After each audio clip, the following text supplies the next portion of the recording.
Jadi ini kita kenali dulu ya jenis etik tadi biar teman-teman tidak bingung. Jadi ada etik itu namanya etika niat baik, ada etik itu namanya etika tanggung jawab. Kalau etik niat baik ya mungkin yang kita pelajari selama ini. Jadi orang itu baik ya kalau kehendaknya baik. Sesuai dengan norma, sesuai dengan aturan. Nah ini namanya etika niat baik. Yang saya lakukan ini Pak, sudah cocok dengan dalilnya Pak. Sudah sesuai dengan budaya adat tradisi kita. Sudah selaras dengan nilai-nilai yang di sini dipegangi. Ini namanya etika niat baik. Jadi berangkatnya dari prinsip-prinsip.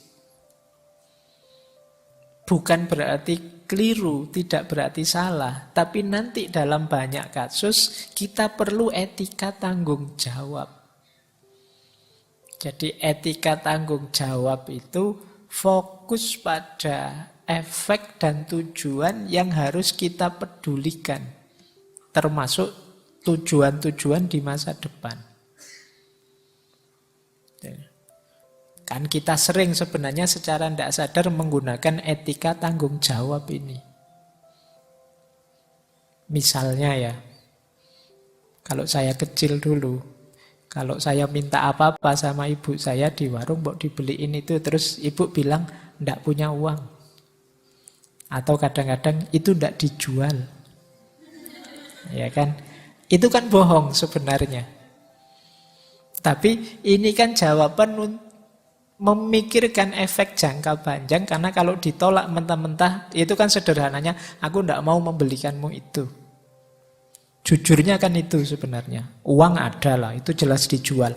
Tapi ngapain aku beliin kamu ini? Kan itu kasarnya begitu. Tapi kalau sangat jujur ngomong begitu, bisa patah hatinya anak.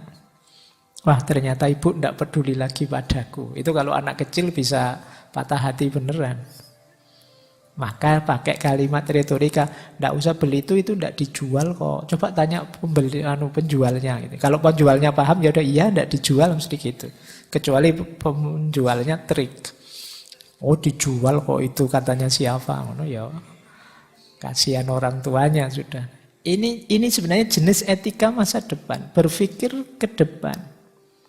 Jadi ada hal kecil yang ini tidak terlalu penting, demi yang lebih penting, maka yang kecil ini dikorbankan. Ini namanya etika tanggung jawab. Nah, termasuk kesenangan kita hari ini, tidak masalah, tidak kita nikmati sepenuhnya karena mikir yang di depan. Yo, seperti bapak kalau pas lagi ada acara kenduri atau apa, kan sama bapak nasinya tidak dimakan di tempat. Padahal bisa itu dimakan di tempat tapi dibawa pulang. Itu kan mikir generasi mudanya, mikir generasi selanjutnya. Mikir anak-anaknya biar makan enak. Aku tidak makan enak tidak apa-apa, meskipun aku yang capek, aku yang baca tahlil, aku yang tidak apa-apa lah. Yang penting dapat anaknya. Anaknya dapat hasil kenduri tadi. Ini namanya tanggung jawab. Jadi hari ini menghadapi situasi yang tadi apokaliptik tadi, perlu orang yang siap bertanggung jawab. Meskipun mungkin dia agak pahit, dia agak sulit sekarang, dia agak tidak nyaman sekarang, tidak apa-apalah. Yang penting anak cucu besok ini terjamin hidupnya. Ini namanya etika tanggung jawab. Betul. Nah, kan sekarang banyak kan orang misalnya posting apa itu yang merusak. Dia tidak mikir, mungkin hari ini orang paham konteksnya. Tapi ke depan kalau ini terus-terusan berkembang, ya anak-anak kita yang akan menikmati panennya. Panen rusaknya. Oke, jadi inilah dua jenis etik. Yang satu lurus seperti yang kita pahami selama ini. Yang itu namanya etika niat baik. Ini gaya banyak etika tradisional selama ini. Yang kedua, etika tanggung jawab.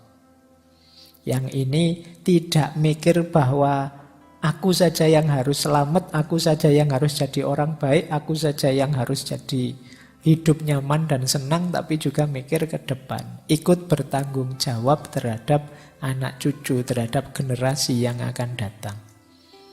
Ini namanya etika tanggung jawab. Baik, ini teori ini sebenarnya dari Max Weber. Ada etika baik, ada etika tanggung jawab.